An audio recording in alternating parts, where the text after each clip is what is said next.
Irmãos, eu orei a respeito do sermão de hoje, o sermão do capítulo 8 de Deuteronômio está lá aguardando para o domingo que vem. Mas hoje eu gostaria de pensar com os irmãos de uma outra forma, mas com o sentido de nos fazer lembrar da nossa missão e, ao mesmo tempo, encorajar os irmãos a continuarem firmes no propósito que é cumprir a missão de todo cristão. A missão de todo crente, este é o título do nosso sermão de hoje. Não faz tempo nós pregamos no texto de Atos 1:8, mas não é a mesma coisa, né? É um outro sermão, é uma outra perspectiva em Atos 1:8. Eu peço que você abra lá sua Bíblia comigo, em Atos capítulo 1, no verso 8. Eu quero pensar sobre a missão do cristão, ou a missão de todo cristão. Nós vamos ler Atos capítulo 1, versículo de 1 a 8.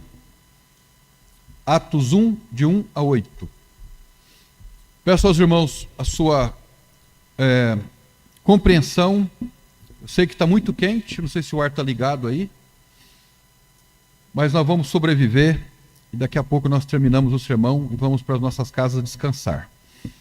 Atos 1:8 diz assim o texto da palavra de Deus: Fiz o primeiro tratado, ó Teófilo, acerca de tudo que Jesus começou não só a fazer, mas a ensinar, até o dia em que foi recebido em cima, depois de ter dado o mandamento pelo Espírito Santo aos apóstolos que escolhera, aos quais também, depois de ter padecido, se apresentou vivo, com muitas provas infalíveis, sendo visto por eles por espaço de 40 dias, e falando das coisas concernentes ao reino de Deus. E estando com eles, determinou-lhes que não se ausentassem de Jerusalém, mas que esperassem a promessa do Pai, que disse ele: de mim ouvistes. Então vamos prestar atenção no versículo 4, nós vamos ler de novo e vamos enfatizar uma expressão. E estando com eles, determinou-lhes que não se ausentassem de Jerusalém. Nós queremos chamar a atenção para essa parte. Se ausentassem de Jerusalém, mas esperassem a promessa. Verso 5. Porque na verdade João batizou com água, mas vós sereis batizados com o Espírito Santo não depois desses dias. Aqueles, pois, que se haviam reunido, perguntaram-lhe, dizendo: Senhor, restaurarás tu neste tempo o reino a Israel? E disse-lhes: Não vos pertence saber os tempos ou as estações que o Pai estabeleceu pelo seu próprio poder, mas recebereis o poder do Espírito Santo que há de vir sobre vós, e ser-me-eis testemunhas tanto em Jerusalém, como em toda a Judéia e Samaria, e até os confins da terra.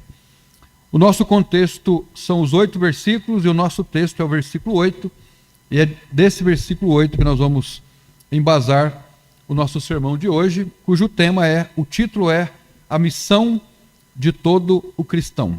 E o tema do nosso sermão é três aspectos fundamentais da missão do cristão. Nós vamos orar para que Deus então abençoe a sua palavra aos nossos corações. Senhor nosso Deus e nosso Pai, nós agradecemos ao Senhor mais uma vez pela oportunidade de estarmos aqui reunidos em Teu nome, pelos hinos e corinhos que entoamos em louvor e adoração ao Senhor.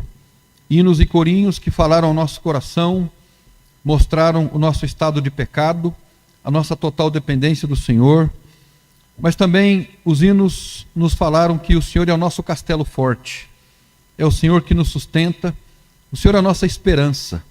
E por essa razão, hoje à noite, louvado seja o nome do Senhor Jesus Cristo, por quem o Senhor é e por tudo aquilo que tem feito nas nossas vidas. Nós oramos nesse momento para que os nossos corações estejam voltados para a pregação da Tua palavra. Na verdade, estando aqui numa plataforma, num lugar elevado, não significa que exista nenhuma superioridade. Não existe absolutamente nada. Todos nós carecemos da Tua graça, carecemos de uma palavra do Senhor, de um encorajamento, de um consolo, de uma exortação, de uma admoestação. E oramos para que o Senhor hoje nos encoraje, nos testifique ao coração que estamos fazendo certo, cumprindo o mandato do Senhor. Nós oramos no nome de Jesus Cristo. Amém. A missão de todo cristão. A missão de todo cristão é o título, e o tema é 3 aspectos fundamentais da missão do cristão.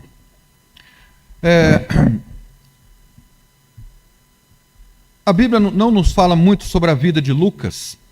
Lucas escreveu o livro de Atos e escreveu o evangelho que leva o seu nome. Lucas, ele escreveu os 2 textos. Ele se refere a esses 2 textos como tratados. Na verdade, os textos de Lucas, eles formam ou compõem um tratado historiográfico. Como ele é um historiador, vamos dizer que ele seria um historiador. E quando ele escreve o livro de Atos, ele fala exatamente sobre a história da igreja, né, como a igreja se desenvolveu. E ele escreve as 2 partes, o evangelho de Lucas, e ele escreve o livro de Atos a um homem chamado Teófilo. A gente lê isso lá no evangelho de Lucas e lemos também aqui no livro de Atos. No versículo 1, fiz o primeiro tratado, ó Teófilo. Quem era Teófilo? Teófilo era um homem importante daquela época. Pode ser que ele era alguém ligado a um cargo administrativo do governo romano, portanto era um oficial do governo. Não se sabe se ele era um crente já, quando ele recebeu esses textos, ou se ele era uma pessoa ímpia. Tudo leva a crer, e eu pelo menos acredito, eu não sou um teólogo, eu sou apenas um pastor de igreja e um leitor da Bíblia, mas no Evangelho, quando ele escreve o Evangelho de João, ele escreve assim, ó excelentíssimo Teófilo. Aqui no livro de Atos, ele não usa ó excelentíssimo Teófilo, ele é menos formal, ele fala, fiz o primeiro tratado, ó Teófilo, ele tira o excelentíssimo. Então pode ser que entre o primeiro tratado, que foi o Evangelho de Lucas, e o segundo tratado, que foi o livro de Atos, pode ser que nesse intervalo, ao receber o primeiro texto, que foi o Evangelho de Lucas, é bom nós lembrarmos que Lucas foi escrito para um homem. O Evangelho de Lucas foi escrito primeiramente para o homem, para Teófilo. Pode ser que ele tenha se convertido. E quando ele escreve o segundo tratado, que é o livro de Atos, ele então já era um irmão em Cristo. E por essa razão é extraído um pouco dessa formalidade. É bem possível que tenha acontecido assim. Como nós já falamos, ele era um homem eminente, era uma pessoa importante, um oficial do governo, e Lucas também era uma pessoa que ocupava uma posição social avantajada. Então, Lucas não estava com aqueles que eram os mais pobres da sua época, mas ele seria alguém de uma classe mais elevada no sentido social. E ele escreve, então, o segundo tratado falando sobre o trabalho de Jesus, as ações de Jesus, o que Jesus, como nós lemos aqui, de tudo que Jesus começou a fazer, e não só a fazer, mas também a ensinar. O grande propósito de Lucas ter escrito para Teófilo era dizer para ele, um homem eminente, um homem bem colocado naquela época, na condição social, era dizer que Jesus Cristo era a única esperança. Jesus era a esperança no sentido escatológico, a esperança para o mundo vindouro, mas Jesus também era a esperança para as situações momentâneas da vida, para o dia a dia. Então, se nós pudermos dizer qual foi o propósito de Lucas ter escrito para Teófilo, porque o texto foi escrito para ele, para dizer que Jesus era a única esperança. Nós também poderíamos dizer que Jesus Cristo é a única esperança para nós nos dias de hoje. Amém, irmãos? Jesus Cristo é para nós a esperança no sentido momentâneo, diante dos problemas que nós enfrentamos, das aflições que nós enfrentamos, das incertezas que nós enfrentamos, Jesus Cristo também é a esperança. Então, se há alguém doente na família, Jesus Cristo é a esperança. Se nós estamos passando por uma dificuldade familiar ou pessoal, Jesus Cristo é a esperança. Seja qual for o problema, Jesus Cristo sempre é a esperança para a nossa vida no sentido momentâneo, no sentido efêmero, no sentido passageiro, no sentido temporal. Então, se você hoje está enfrentando um problema, uma dificuldade, se você veio para a igreja, se você está assistindo os cultos e tem lá uma coisa incomodando, seja qual for a questão, Jesus Cristo é a esperança. Mas Jesus Cristo também é a esperança no sentido escatológico. E quando nós temos a esperança no sentido escatológico, quando eu digo no sentido escatológico, é quando nós morrermos, quando nós saímos desse mundo. Jesus Cristo é a esperança também. Quando nós temos a certeza de que, como diz o mineiro, quando abotoarmos o paletó, nós estaremos lá com Ele, essa esperança, essa certeza de uma vida com Ele, de uma vida com Deus, ela nos traz uma alegria no presente. E essa alegria presente é motivadora. Por quê? Porque quando a gente está passando por uma aflição, por uma tribulação, por uma dificuldade, nós pensamos assim, vai passar. E vai passar mesmo. E mesmo que não passe, mesmo que perdure por alguns anos, quando nós morrermos, nós estaremos com Ele na eternidade. E nada melhor para a vida do crente, para dar um frescor para a vida no momento de sofrimento, no momento de dificuldade, de incerteza, do que pensarmos assim, lá no final, tudo vai dar certo, eu vou me encontrar com o meu Salvador, Jesus Cristo.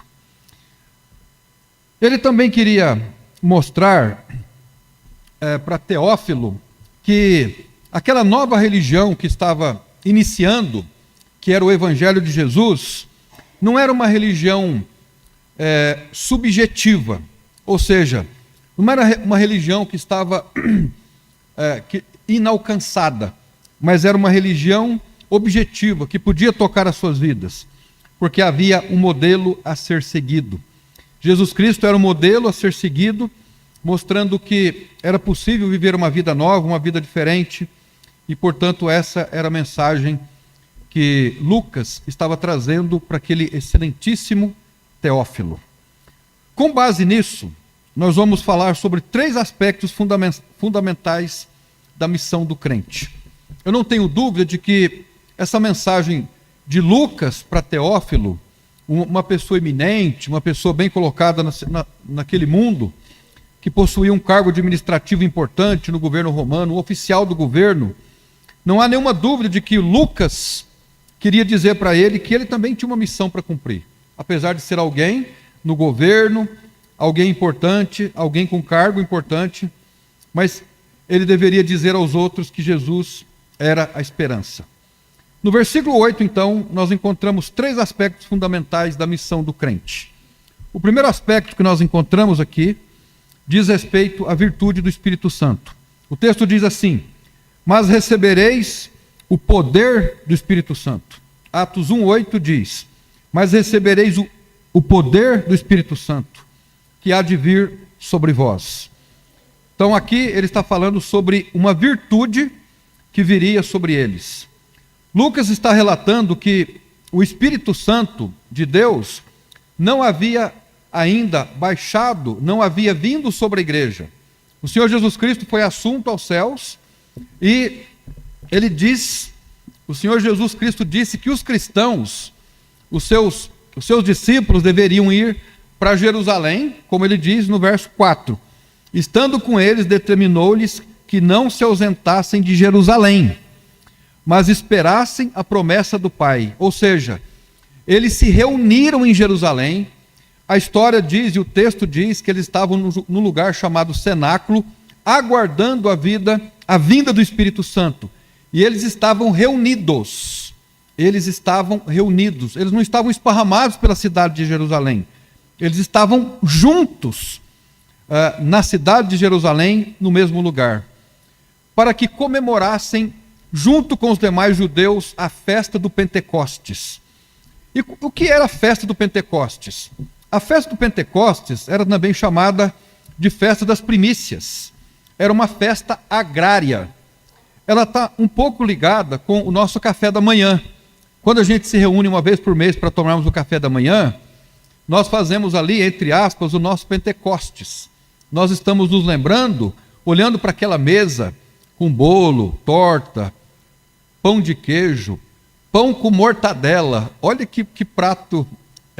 Quem não gosta de pão com mortadela, não é mortandela, com mortadela. Todos nós gostamos.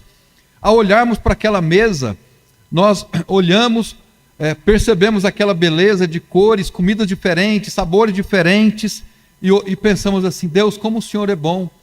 Nós estamos aqui olhando para esse café da manhã, mas durante toda a semana o Senhor coloca comida na nossa mesa. O Senhor é o nosso provedor. Então a festa de Pentecostes, ela tinha o propósito de, inclusive, forçar o judeu a se reunir no tabernáculo e mais tarde no templo, em reconhecimento ao domínio absoluto de Deus sobre as suas vidas. E ela faz uma ligação com o sentimento agrário do povo.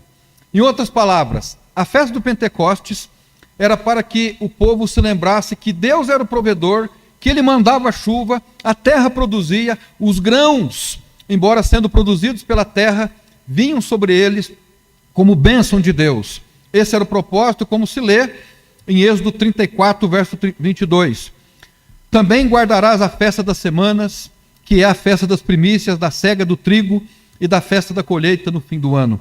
Ou seja, aqueles irmãos estavam ali reunidos na festa do Pentecostes, era mais ou menos um grupo de 120 pessoas, aguardando pela vinda do Espírito Santo, mas enquanto isso, os demais judeus que não eram convertidos, eles estavam celebrando a festa do Pentecostes, 50 dias depois da Páscoa, lembrando de que Deus era o provedor das suas vidas. Assim como aquela festa era uma celebração em memória ao fato de que Deus tinha domínio sobre as suas vidas, a descida do Espírito Santo sobre a igreja indicava também que o Espírito Santo desceria para exercer domínio sobre a igreja, tanto no sentido eclesiástico, para toda a igreja, como também no sentido particular. Jesus disse a Pedro que lhe daria poder para a edificação da igreja, porque só a igreja, porque a igreja deveria ser edificada nele, como ele diz: e também eu te digo que tu és Pedro, e sobre esta pedra edificarei a minha igreja, e as portas do inferno não prevalecerão contra ela, contra a igreja do Senhor Jesus Cristo. Apesar de muitos pensarem que Pedro é a pedra fundamental da igreja, mas a pedra fundamental da igreja não é Pedro, a pedra é o Senhor Jesus Cristo. O Senhor Jesus Cristo, que depois da sua ascensão aos céus, ele enviou o Espírito Santo, então, para abençoar a igreja, para cuidar da igreja. Irmãos, sem o poder do Espírito Santo na igreja, nós não podemos fazer absolutamente nada. Amém? Sem o poder do Espírito Santo na igreja, nós não podemos fazer nada. Então, uma coisa interessante que me chama a atenção é o verso 4. Eles deveriam estar reunidos, não poderiam se ausentar de Jerusalém, porque o Espírito Santo viria sobre eles. Agora, eu fico pensando e já me perguntei, por que Jerusalém? Sendo que Jerusalém era o centro do judaísmo, não poderia ser em outro lugar que o Espírito Santo desceu, visto que a nação de Israel também foi formada no Egito e não na terra prometida a Deus, né? Prometida por Deus a eles. Por que o Senhor não disse assim: olha, eu digo a vocês que voltem para o Egito, esperem lá em Alexandria.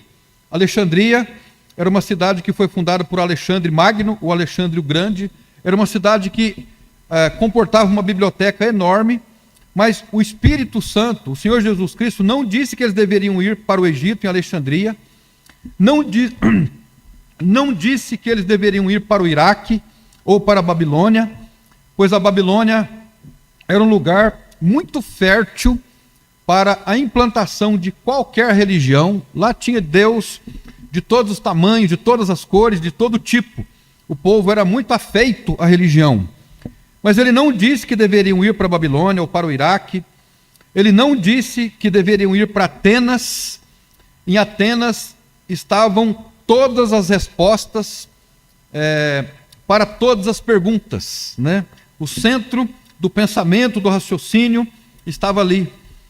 Mas o Senhor disse que deveriam ir para Jerusalém e lá esperarem pelo Espírito Santo de Deus. Ele disse assim anteriormente: eu rogarei ao Pai e Ele vos dará o Consolador, para que fiquem convosco para sempre.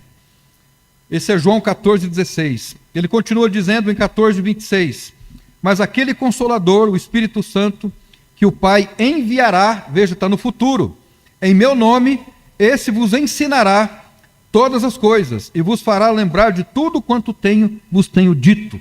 João 14, 26. Nós encontramos aqui verbos no futuro.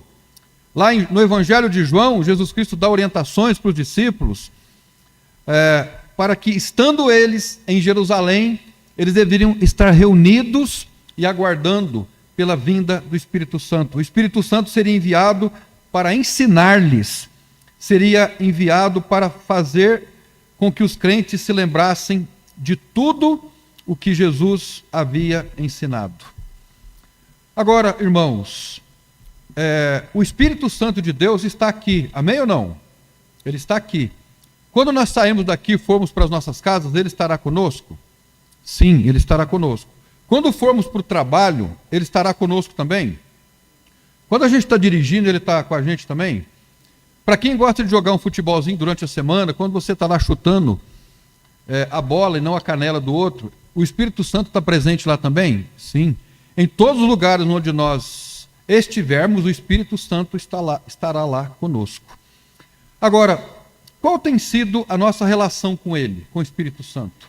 Como é que nós temos nos comportado diante do fato de que ele estará conosco todos os dias até a consumação dos séculos? Como é que nós nos comportamos com o fato de que o Senhor Jesus Cristo disse que nós somos a morada dele, ele habita em nós, o nosso corpo é o templo do Espírito Santo? Como é que nós nos comportamos com isso? O que é que nós fazemos com o Espírito Santo nas nossas festas, nos nossos almoços, nas nossas confraternizações, nas nossas sociabilizações? O que é que nós fazemos com o Espírito Santo no feriado? O que é que nós fazemos com ele ao longo da nossa vida? Quando a gente vai tomar uma decisão, quando vamos... qualquer coisa que nós formos fazer, como é que nós nos comportamos diante disso? De que a nós, como igreja e como indivíduos, foi nos dado a virtude do Espírito para nós cumprirmos essa tarefa.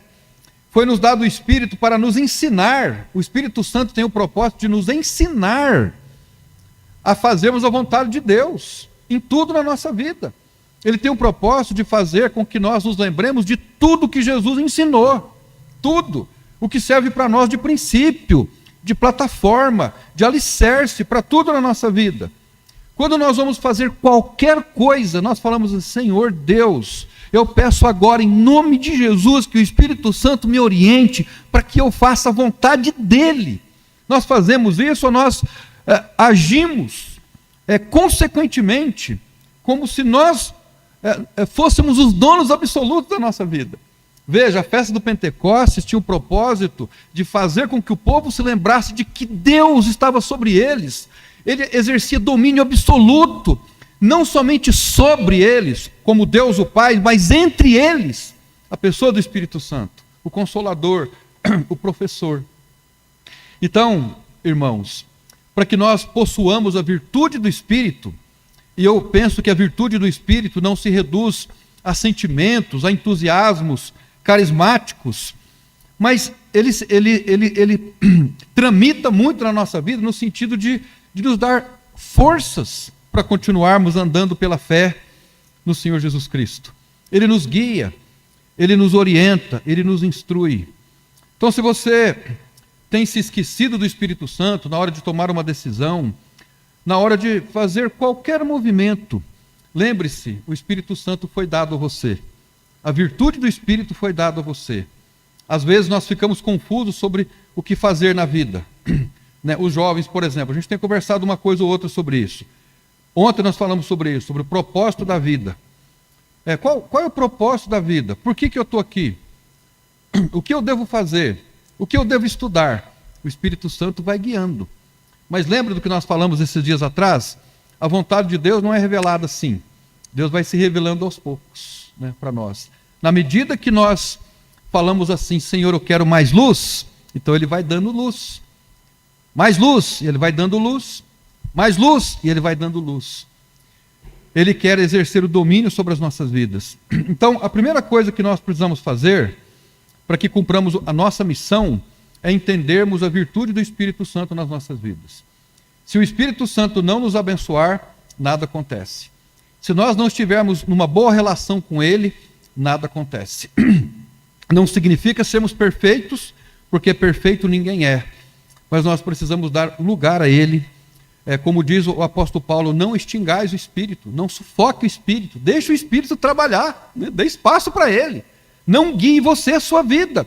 Não seja você o dono absoluto da sua vida. E sabe, irmãos, muitas vezes nós estamos enrascadas na vida porque nós não queremos descer do trono da vida. A gente quer dominar tudo. E não vai para frente, as coisas só andam para trás. Nós nos tornamos tristes, frustrados. Não vale a pena viver essa escravidão. Onde está o Espírito de Deus, aí há a liberdade, a paz, a tranquilidade. Então nós precisamos reconhecer a virtude do Espírito Santo nas nossas vidas. Nós temos vindo para a igreja orar toda quinta-feira. Eu quero dizer que tem sido uma bênção. A gente sai daqui animados, né? Eu diria, inclusive, cheio do Espírito Santo, conscientes da ação dele nas nossas vidas. E temos tido a oportunidade de orar por todos os irmãos. A gente tem parado para orar por todos, embora não saibamos de todas as dificuldades que os irmãos enfrentam, mas nome por nome a gente tem lembrado, para que o Espírito Santo fortaleça, ajude, atue, para que nós todos como igreja, reunidos, né, em Jerusalém, a nossa Jerusalém, tenhamos discernimento do Espírito, a ajuda do Espírito Santo, para que todos possamos cumprir a missão do Senhor Jesus Cristo nas nossas vidas. Amém? Então, o primeiro elemento fundamental para o cumprimento da missão é a virtude do Espírito Santo. O segundo é o testemunho do crente. Veja Atos 1:8, é a segunda parte do versículo.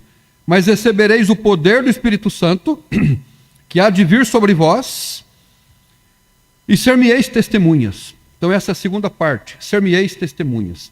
Então nós precisamos do poder do Espírito Santo, mas o Espírito Santo faz a obra conosco. O Espírito Santo, ele não fala assim, olha, pode deixar que eu vou fazer o trabalho. Fiquem aí tranquilos, porque eu vou atrair as pessoas para cá, vou encher essa igreja, vou cumprir o trabalho. Se ele quisesse fazer isso, ele poderia fazer. E, na verdade, todo o trabalho é atribuído a Ele, todo o sucesso é atribuído a Ele, toda a conversão é atribuída a Ele. Porém, Deus, na sua soberania, no seu grande poder, Ele quer usar o ser humano para fazer o trabalho. E aí, ser-me-eis testemunhas. Então, o segundo elemento, o segundo aspecto da missão de todo cristão é o testemunho do crente. Lucas está dizendo aqui que sem a presença do Espírito Santo, na vida do crente, a igreja não vai para frente, o crente também não vai para frente, né? A palavra testemunho, ela transmite a ideia de mártir, ou seja, aquele que entrega a sua própria vida para o anúncio do Evangelho. Naquela época havia implicações na vida de quem confessasse Jesus Cristo como Salvador. Alguém que confessasse Jesus naquela época corria o risco de vida. Hoje, por enquanto, não é assim. Pode ser que um dia seja, mas por enquanto nós temos a liberdade religiosa. Agora, eu penso que a ideia aqui do marturiam, do testemunho, do mártir, significa morrer por Cristo no sentido metafórico, no sentido de nos identificarmos com a sua morte e com a sua ressurreição. Então, em outras palavras, se nós estivermos vivos para nós mesmos, nós não estamos morrendo para Cristo. Ou seja, nós não estaremos cumprindo a missão de sermos as testemunhas do Evangelho do Senhor Jesus Cristo. Eu faço uma pergunta aos irmãos. O que produz o azeite? Que planta produz o azeite? Que fruto, melhor dizendo, produz o azeite? Azeitona. E a azeitona vem de que planta? Da oliveira. A oliveira produz a azeitona e a azeitona produz o azeite. O azeite, para ser o azeite, a azeitona precisa ser esmagada. A azeitona esmagada se transforma no azeite. Jesus Cristo foi esmagado por causa do meu pecado, do seu pecado, para ele cumprir a missão dele. Ele foi esmagado para que fosse produzido o Espírito Santo. Qual é o símbolo do Espírito Santo na Bíblia? O azeite. O azeite é o símbolo do Espírito Santo na Bíblia. O azeite produz a luminosidade, a clareza. É isso que ele traz para nós e traz também para a igreja. Assim também ocorre conosco, quando somos martirizados, quando somos esmagados no sentido metafórico, não no sentido físico e literal, é que o Espírito Santo começa a agir nas nossas vidas. Eu vou traduzir em outras palavras. Quando a nossa vida está tudo muito bem, quando as coisas estão caminhando assim, como um relógio, de maneira ordeira, próspera, abençoada, há um grande perigo de nós nos esquecermos de Deus. Há um grande perigo de nós nos esquecermos de Deus. Há um perigo de nós acharmos que as nossas bênçãos, a nossa prosperidade, a nossa vida boa, é fruto de quem nós somos diante de Deus. E aí nós corremos o risco de nos orgulhar. Então, por isso, Deus manda muitas vezes aflições e tribulações, para que nós sejamos esmagados, para que nós sejamos provados, para que nós sejamos verdadeiramente esmagados, e que esse esmagar produza em nós o Espírito de Deus, trabalhando nas nossas vidas. Sem o poder de Deus não há testemunho. A eficácia da pregação e do anúncio está na nossa entrega ao Senhor. Então, para nós entregarmos a mensagem, nós temos que nos entregar ao Senhor. O apóstolo Paulo, escrevendo aos irmãos da igreja de Corinto, ele disse que não eram os argumentos humanos que convenciam as pessoas, não era a expertise no falar, a oratória, mas era a presença do Espírito Santo na vida dos crentes. Nós temos procurado sair alguns domingos para panfletar, para abordar pessoas. Nós argumentamos sobre o Evangelho do Senhor Jesus Cristo, anunciamos o Evangelho. Mas, irmãos, se nós, eu e a igreja toda, se todos nós não sentirmos a plenitude do Espírito Santo nas nossas vidas, o trabalho não será assim tão abençoado como poderia ser. Em outras palavras, nós precisamos entregar um folheto, nós precisamos abordar as pessoas, mas sentindo a nossa fragilidade, a nossa fraqueza, a nossa total dependência de Deus na nossa vida. Porque assim, então, nós estaremos guiados pelo Espírito Santo para fazermos essa obra. Aos Coríntios, o apóstolo Paulo diz que os argumentos não devem ser apenas racionais, retóricos, ou uma pressão psicológica, ou um emocionalismo, mas um testemunho verdadeiro. Nós não precisamos de oradores carismáticos, mas precisamos de testemunhas consagradas para pregarmos o Evangelho do Senhor Jesus Cristo. E eu creio que todos nós podemos ser testemunhas consagradas nas mãos de Deus. Se nós entregarmos a nossa vida a Cristo de maneira plena, como Ele espera de nós, eu acredito que muitos bons resultados nós vamos perceber. Eu estava lendo hoje à tarde o texto de Mateus capítulo 10. Você já leu Mateus capítulo 10? Em Mateus capítulo 10, Jesus convoca os 12 para fazer o trabalho. Ele nomeia, ele cita o nome daqueles homens, e tem uma mensagem lá, eu não me lembro o versículo agora, mas ele diz assim: sede simples como a pomba e prudentes ou astutos como a serpente.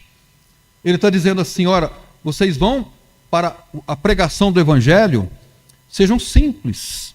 Vocês não precisam ser demagogos, não precisam ser oradores. Vão com simplicidade do Evangelho. Vão com objetividade na abordagem do Evangelho. Mas também sejam astutos como a serpente. O que ele quer dizer com isso? Sejam metódicos. Na abordagem do Evangelho, sejam prudentes, sejam metódicos, sejam astutos.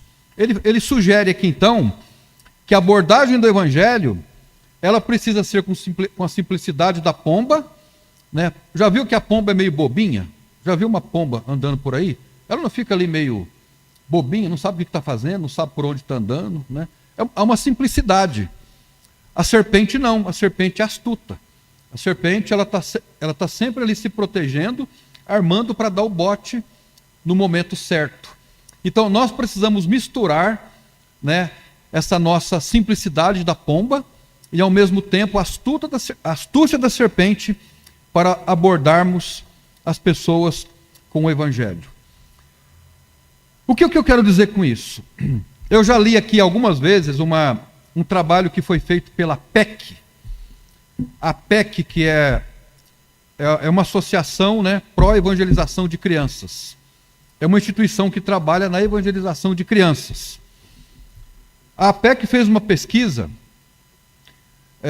com pessoas convertidas e constatou que 80% das pessoas convertidas se convertem entre os 4 e os 14 anos de idade. 80%. Eu me converti aos 18 anos, então eu não estou nesses dados aqui. Mas 80% das pessoas convertidas aqui no Brasil se converteram entre os 4 e os 14 anos de idade. E como é que nós aplicaríamos aqui essa astúcia da serpente e a simplicidade da pomba? Se as crianças têm mais facilidade de absorver o Evangelho, nós precisamos então, no testemunho do Evangelho, sermos mais astutos. Então, nós precisamos evangelizar as crianças, trabalhar com as crianças. Eu já falei para os irmãos sobre... Eu aprecio muito pesquisas, né? E essa semana, inclusive, colocaram no grupo dos pastores, um pastor lá de São Paulo, sobre uma pesquisa que o Instituto Barna e o Instituto Haggai, o Haggai, fizeram sobre as pessoas que se converteram. Fizeram também outro estudo. Preste atenção aqui, por favor. Das pessoas que se converteram, 2,9% se converteram por causa do trabalho pastoral. O pastor trabalhou, evangelizou, 2,9%. 2,9% programa no rádio. Então a BBN, na nossa região, tem feito um trabalho de evangelização. Das pessoas convertidas, 2,9% se convertem porque ouviram um programa no rádio. 2,4% porque ouviram um sermão. 3% distribuição de Bíblias e literatura. 4,4% cruzadas, conferências evangelísticas e daí por diante. 1% filmes e mais 1% programa de TV. Então, você percebe que as pessoas que se convertem com o trabalho pastoral, programa de rádio, sermão, distribuição de literatura, conferências evangelísticas, filmes e programas, nenhum passa de 4%, 4,5%. Agora, presta atenção aqui. 29,9%, portanto, quase 30%, relacionamento de amizade. Relacionamento de amizade. Pensa você num amigo ou numa amiga. 49,7%, ou seja, quase 50% dos convertidos se converteram por causa do parente. Pai, mãe, filho. Então, essa estatística é interessante. Eu me converti por conta da influência da minha mãe, que insistia: estou orando por você, vai na igreja, estou orando por você, vai na igreja, aceite a Jesus. E você, como é que você se converteu? Agora, se nós já sabemos que 79,6%, ou seja, quase 80% dos convertidos se convertem por conta de relacionamento com família ou com amigo, qual seria a astúcia nossa no trabalho de testemunhar do Evangelho? Seja pregando, seja testificando, seja discipulando. Onde é que nós devemos ir? Aí, lendo o texto de Mateus 10, no mesmo texto que eu estou falando, onde Jesus convocou os discípulos, 12, deu para eles autoridade para fazerem o trabalho, disse a eles que eles deveriam ser simples como a pomba e ao mesmo tempo astutos como a serpente. Ele diz assim, presta atenção: não ireis pelo caminho dos gentios. Não ireis pelo caminho dos gentios. Nem entreis pelo caminho dos samaritanos, mas ide antes as ovelhas perdidas na casa de Israel. Qual foi a mensagem de Jesus? Vão primeiro aos seus parentes. aos seus irmãos de sangue. Agora, nós acreditamos num bordão que existe assim: o profeta de casa não faz milagre. Isso é uma mentira. Jesus fez milagre na sua casa também. Há um versículo que fala que o profeta não tem honra na sua própria terra. Jesus foi honrado na sua terra. Ele foi honrado na sua terra. Ele foi honrado na sua pátria. Então, meus irmãos, eu sugiro e oro para que o Senhor nos desperte, para nós olharmos para as pessoas que estão ao nosso entorno. Aí a gente pode pensar assim: mas as pessoas que estão ao nosso entorno, elas nos conhecem, elas sabem dos nossos pecados, das nossas limitações, elas sabem às vezes da nossa incoerência. Mas sabe, irmãos, quando as pessoas apontam os nossos erros, a gente tem a oportunidade de dizer assim: me perdoa, o que eu estou fazendo é errado, mas eu quero fazer o certo. É uma forma de nós, vamos falar no sentido estratégico, de reconhecermos os nossos pecados, porque nós não somos perfeitos. Então, nós precisamos evangelizar o mundo, mas nós temos que olhar para as pessoas que estão ao nosso entorno, os nossos parentes, procurar discipulá-los e ganhá-los para o Senhor Jesus Cristo. O primeiro aspecto, então, da missão do crente é percebermos a virtude do Espírito Santo. Nós precisamos dessa virtude, irmãos. Como é que nós conseguimos a virtude do Espírito Santo? Tendo uma vida devocional diária, procurando ler a Bíblia, confessando pecados, abandonando ídolos, saturando a nossa mente com a palavra de Deus, tendo comunhão uns com os outros, participando das reuniões da igreja, nutrindo a nossa alma com expectativas cristãs, com motivações cristãs, com o Evangelho do Senhor Jesus Cristo, procurando usar os nossos dons espirituais. É isso que nós devemos fazer para nos encher do Espírito. E depois, então, nós precisamos ser testemunhas.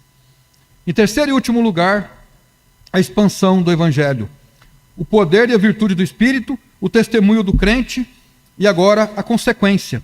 Veja a última parte do versículo. E ser-me-eis testemunhas tanto em Jerusalém como em toda a Judéia e Samaria e até os confins da terra. Então, os três aspectos da missão do crente. Primeiro, a virtude do Espírito. Sem o Espírito Santo não adianta fazermos nada. Nada. Não adianta nós termos projetos missionários, não adianta termos dinheiro de sobra, não adianta convidarmos pregadores famosos, não adianta nada. Sem o poder do Espírito Santo, as coisas não vão para frente como Deus espera que vá. Nós precisamos também ser testemunhas do Evangelho. Em último lugar, a expansão do Evangelho. Aqui, então, uma ordem foi dada a eles, e ela deveria ser obedecida. E a ordem foi obedecida. No versículo 12 até o capítulo 7 de Atos, Jerusalém foi evangelizada. Eles cumpriram a missão. No capítulo 8, do verso 1 ao 40, Judéia e Samaria também foram atingidas pelo Evangelho. E mais tarde, em Atos capítulo 9 até o 28, capítulo 28, o mundo todo daquela época, a Europa, inclusive Roma, foram atingidos pelo Evangelho. Ou seja, eles cumpriram a missão que o Senhor havia lhes dado. Aqueles irmãos, então, deveriam obedecer a ordem que dizia respeito à descida do Espírito Santo. O Senhor Jesus Cristo disse: olha, vão para lá, para Jerusalém, e se reúnam, estejam reunidos. Estejam reunidos porque o Espírito Santo virá. Estando reunidos, lembre-se que vocês estão vivendo o período de Pentecostes. A festa de Pentecostes indicava o quê? Deus é o Senhor absoluto das suas vidas. O que você come é fruto da terra, mas é Deus que dá. Então, dê a Deus as primícias. Reconheça o senhorio de Deus sobre as suas vidas. O Espírito Santo não desce hoje mais sobre a igreja. O Espírito Santo desceu sobre a igreja em Jerusalém. Esse é um fato histórico anormativo. Isso não acontece mais. Mas o Espírito Santo saiu de lá de Jerusalém, ele foi para Roma, ele foi para os Estados Unidos, ele chegou aqui no Brasil, ele chegou por meio dos crentes convertidos. Ele está aqui, ele habita em nós, ele mora em nós e ele nos dá o poder para cumprirmos a sua tarefa. O avanço do Evangelho é a única esperança para os nossos parentes. É a única esperança. Você tem parentes que não são convertidos? Eu tenho parentes que não são convertidos. E sabe, irmãos, de maneira crescente eu tenho me preocupado com alguns, mais do que com outros, mas eu tenho me preocupado. Esses parentes que são convertidos, dificilmente eles darão ouvidos a um estranho, a uma pessoa, dificilmente. Mas pode ser que eles dão mais ouvidos ao que eu disser para eles. Nós temos que orar pelos nossos parentes, pela conversão deles. Mas para que nós possamos ir primeiro às ovelhas perdidas na casa de Israel, nós temos que estar em Jerusalém. Qual é a nossa Jerusalém? A nossa Jerusalém é a cidade de Londrina? A nossa Jerusalém é o templo, é a Igreja Batista Maranata? Não. A nossa Jerusalém é estarmos debaixo do senhorio de Cristo, comemorando o Pentecostes. Senhor, o Senhor é Deus absoluto sobre a minha vida. Isso é estarmos em Jerusalém. Estar em Jerusalém é estarmos no estado de esperança, de fé, de expectativa. E, sobretudo, no estado de morte para o eu. Já estou crucificado com Cristo, e vivo não mais eu, mas Cristo vive em mim. E agora e a vida que agora vivo na carne, vivo-a pela fé no Filho de Deus. Esqueci a parte do versículo, né? Que assim me amou.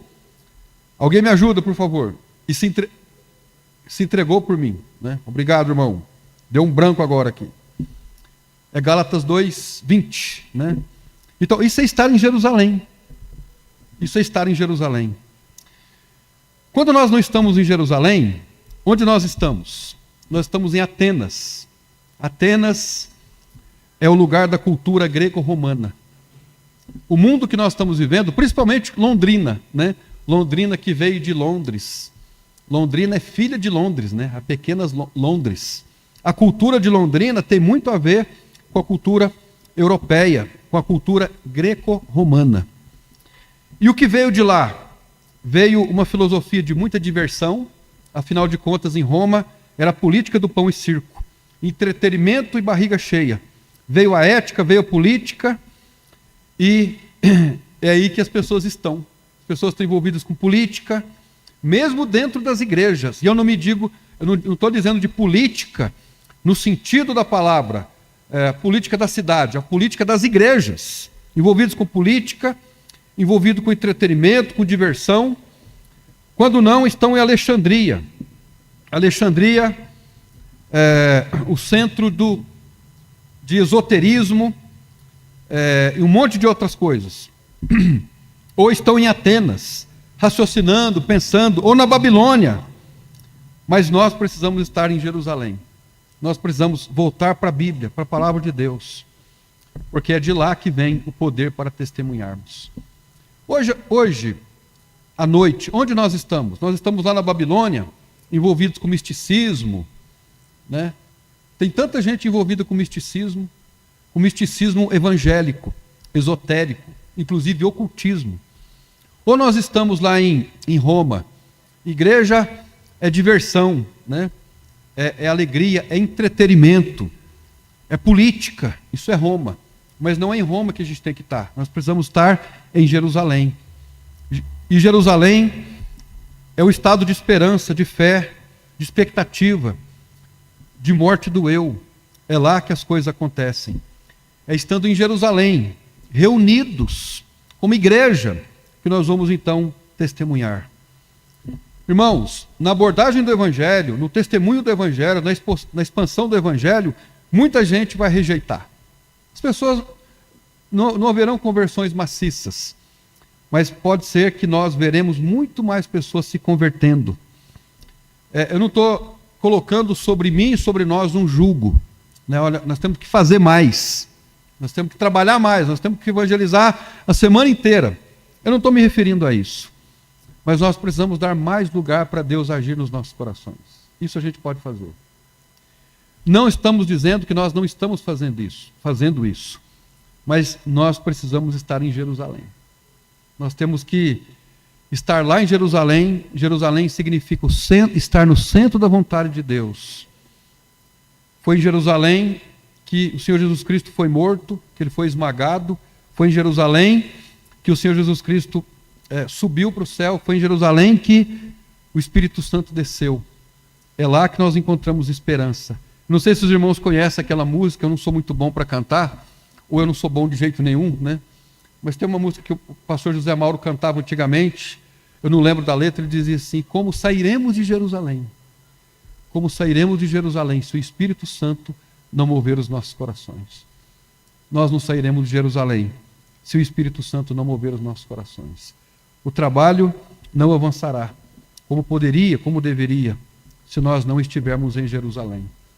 As igrejas, irmãos, estão cheias de Atenas hoje. As pessoas estão em Atenas, estão procurando filosofias humanas, psicologia, misticismo, estão se esquecendo de Jerusalém, estão se esquecendo das Escrituras. Nós precisamos estar em Jerusalém, porque é lá que nós vamos encontrar esperança. Não em Alexandria, não em qualquer outro lugar, mas em Jerusalém. Para cumprirmos a nossa missão, nós precisamos do poder do Espírito Santo para testemunharmos do Evangelho, e a expansão do Evangelho é consequência. Que Deus me ajude, que Deus nos ajude, que Ele nos dê do seu poder para cumprirmos a sua obra nesse mundo enquanto temos oportunidade. Amém? Quero dar aos irmãos uma palavra de encorajamento para que nós continuemos fazendo o que estamos fazendo, nos aperfeiçoando cada vez mais, dando mais lugar para o Senhor agir em nossas vidas. Mais um lugar, né, para Ele agir nas nossas vidas. Quero também perguntar hoje à noite: você já foi alcançado? Você que está assistindo a gente, eu não sei quem nos verá depois, mas já foi alcançado pelo testemunho de alguém? Já recebeu o Senhor Jesus Cristo no seu coração? Já tem certeza da sua salvação? Os irmãos que estão aqui já fizeram isso? Se você já fez, eu termino perguntando: onde você está? E eu digo a você onde todos nós deveremos estar: em Jerusalém, celebrando a festa do Pentecostes, pela fé, simbolicamente, nos sujeitando ao Senhor, entendendo que devemos estar debaixo do domínio dEle, não fazer da nossa vida o que queremos fazer, mas o que Ele quer que nós façamos. Se nós fizermos isso, Deus pode nos abençoar, porque estaremos cheios dEle para cumprir o seu papel. E o povo de Deus diz: amém. Vamos orar então, irmãos, agradecendo a Deus pela sua palavra e rogar a Ele uma semana na presença dEle. Senhor nosso Deus e nosso Pai, eu agradeço ao Senhor por este texto, um texto por meio do qual e através do qual muitos sermões, muitas mensagens podem ser extraídas. Mas eu quero agradecer ao Senhor por esta que o Senhor nos deu. E que talvez o que mais nos chama a atenção é o fato de que precisamos estar em Jerusalém, reunidos, aguardando a promessa do Senhor. Não a promessa da descida do Espírito, mas a promessa da ação do Espírito nas nossas vidas, não somente no sentido pessoal, mas no sentido comunitário, usando as nossas vidas para que alcancemos os nossos parentes, os nossos amigos. Oramos para que o Senhor nos dê essas pessoas, nos dê a prudência ou a astúcia da serpente, para que possamos dar um bote e vê-las rendidas aos pés do Senhor Jesus Cristo. Nos dê fé para acreditarmos que sim, eles podem se converter ao Senhor, porque muitas vezes nós achamos que não podem, mas eles podem se converter ao Senhor.